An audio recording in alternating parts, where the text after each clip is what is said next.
Leif, do we have time for questions, or should we save them to the end? Yeah. Thank you so much. Okay. So now I think next up is Valeria, who you now all know is part of the Pelagios team, but before she came on board, she was apparently doing other stuff. And that was working with Gabriel Baudard on cross-cultural afterlife of classical sites, the catchily named CALCS. Looking forward to it.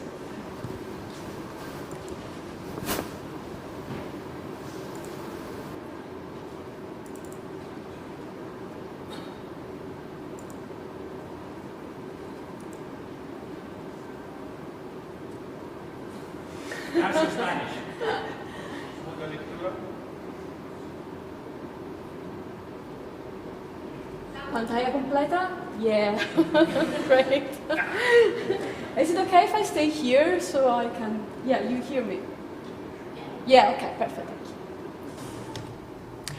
So if you're here, you probably know what Playa This is. It's an online gazetteer for classical plays. And I am a big fan of Playa This. I am a compulsive contributor to Playa This because, I mean, it's a collaborative, it's digital curated atlas of the ancient world. It's a fantastic project, but that doesn't mean that cannot be improved. And there are two things that we notice working with Playa This. And one is, you know, kind of a little bit of the original sin of Playa This, that it inherited from the fact that it was born as the digitization of the Barrington Atlas, which is an Anglophone publication. And there's nothing wrong with that. It's just that, you know, it is a very specific kind of scholarship that is not representative of all scholarships in the world. And even though now it is, you know, a collaborative effort, which makes it, you know, even more interesting than the Barrington Atlas was, it's still mainly, not only, but mainly edited by Anglophone contributors. And you can easily see the bias in the Playa This data. I mean, Roman Britain is very, very, very detailed, annotated, while there are other places that are almost completely overlooked. So we thought that this thing had some consequences, and we wanted to do, you know, a little work in that direction. And for our research interests, we particularly focused on the absence, almost complete absence, of Arabic place names in Playa This. And what were some of the consequences? I mean, besides a sort of, I'm glad that someone brought up a kind of political statement in that, which, you know, yes, we would like all projects to be more inclusive. But there are also, I mean, consequences research-wise, and one was that the absence of place names in Arabic and Turkish actually, in a way, doesn't show that a lot of classical places were afterwards, you know, conquered or occupied, or, you know, had contacts with the Arab world. And I found it quite strange that the Arabic or the Turkish place name, the modern one for places in Playa This, is not present, not even for, you know, places that are actually in the Middle East or in the Near East. There isn't, you know, the modern Arabic place, name place, not even for those entities.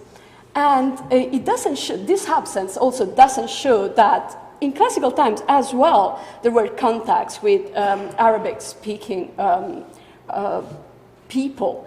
And to go back to inclusiveness, I think it is kind of a barrier for non-English speaking people that might like and might want to use Playa This and download data from Playa This and do all the beautiful things that we are able to do with Playa This data, but they don't and they can't because there are no data in their own language that they could use.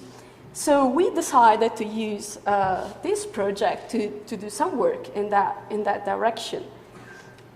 And we call it CALCS. And what we wanted to do was to stretch a little bit the scope of Playa This, a little bit time-wise and a little bit, let's say, in the concept of what is, what is the classical word? What do we mean when we say that we deal with the classical word? Also, and this was something we were really interested in, we wanted to show how complex was the cultural life of Mediterranean cities. And of course, it's just a hint, because we're not, writing essays on that. We're just showing how many names they had.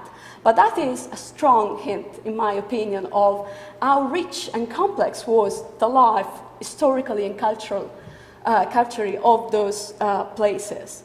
And also, we really wanted, and we worked a lot in that direction, to increase collaboration with communities in Arabic and Turkish-speaking countries.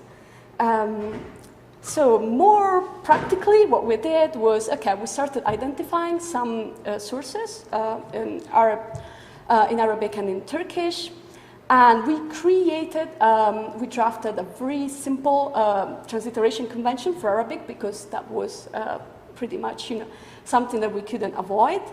And we created, with the help of Tamaliot at Playa This, that was hugely helpful, a bulk upload mode for entering data in Playa This. I'm very glad to show that to you in a moment. I bet that many of you were waiting for that.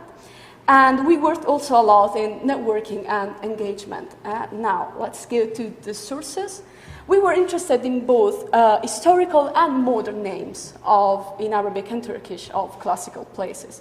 So we worked in various directions, and one was machine extraction. We used the fact that in a lot of Playa This entries, among the see further references, there is a Wikipedia page. So we wrote a very simple Python script that basically looked for the Arabic and Turkish name for that page that was in the see further. That sounds very straightforward, but we got more than 2,000 names with that, so that was quite a hit. Of course, then the names had to be transliterated and had to be curated, because not all of the see further were done properly, but still it was quite a nice bulk of data. Then also we looked at modern historical atlases. I mean, what people used to study, what people use in school in the Arabic world about the ancient world. So there were modern atlases of the ancient world. And last, and this is obviously the most interesting part for us, the actual ancient sources, which were beautiful in every sense you can imagine. They are beautiful from the point of view of data, and they're just, sometimes works of art. In particular, we focused on, the very basic major geographers, because we had limited amount of time and resources. So we went for the classics, and, we worked on Al-Idrisi, Al-Khwarizmi, Piri-Reis mostly. And if the word Al-Khwarizmi kind of sound like algorithm to you, yeah, that's the guy that talked about it for the first time. In part-time, he was also a geographer, but yeah. So, to go to our transliteration convention, all of this you will find on our GitHub page. So, if you want to contribute, if you know people that would like to contribute, our transliteration convention and everything else is on the GitHub page. I'll give the address at the end. So, our transliteration convention is very simple. It's really basic. And I know for sure that philologists will really disagree with that, because there is undeniably a loss of information in it. Because there are 28 characters in the Arabic language, and we don't have as many in the Roman alphabet. So there were various options, and there is no standard for that. And there is a lot of idiosyncratic use of special characters and diacritics and things like that. We didn't want that. We went for a very simple, straightforward, very close to the Wikipedia kind of transliteration system. But we want you not to worry about that, because our transliteration is never in the place of the original name. It's always with the original name. So it's actually to facilitate non-Arabic or Turkish speakers, and is not, to substitute the Arabic. Also, we thought it was much easier to enter in a query or in a URL. So you can find that online. And this is our bulk upload mode. And you see, it's something that is not scary at all. It's a spreadsheet. Yeah.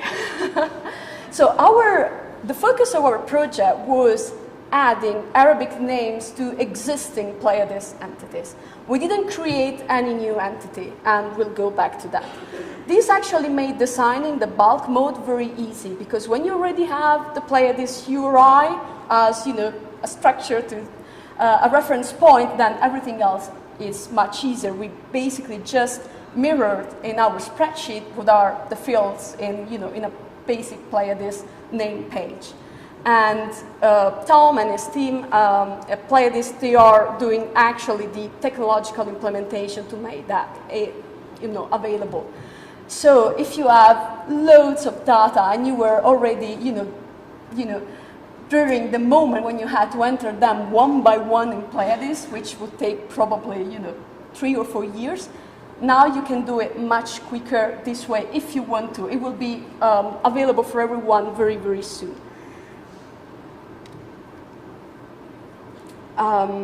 And yeah, well, if you want to also contribute to our project, feel free to.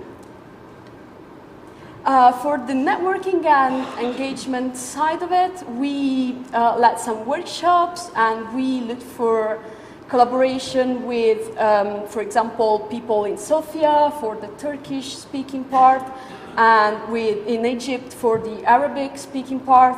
And we were really happy to establish these connections. And what we did, for example, was, again, running a simple script to isolate, all the place names in Playa This that are in Egypt. And then we shared that with our colleagues in Egypt, saying, how many of these can you annotate? For how many of these can you give us the Arabic modern oration name? And that was also a huge help. As I said, we only worked on pre-existing Playa This entities, which was a huge limitation, and that's a shame. I mean, there were so many, we had many more names than we had entities in Playa This, so we had to leave a lot of stuff out. In an ideal world, if we want to take this further, or if someone else wants to take it further, we would be very happy. The next step would be to create the entities in Playa This, or to create a new gazetteer that is more specific, or, I've heard that there is already work in that direction. But yes, we have a wealth of information about places that we couldn't actually use in this project for that reason. Also, we got really excited, maybe a little bit overexcited. So I started asking for place names to any people that would meet at conferences, and I discovered that there is a lot of information about pre-classical names as well. So I thought, we did a project on the afterlife. What about the previous lives of classical places? And I think that would be really, really interesting as well.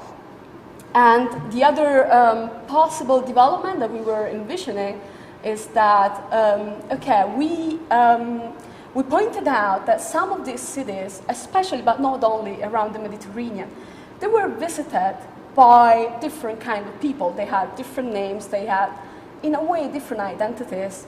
And we would be curious to see how these identities were actually portrayed by travelers or by people that described those cities, that said something about those cities, and how the views about those cities changed, changing the point of view. So these are the 3 possible developments that we see for CALCS, but that was, before I knew that I was going to work with you. So, so guys, this was everything. And if you're interested in, either contributing or just finding out more about the bulk upload or the Transliteration Convention, everything is on GitHub.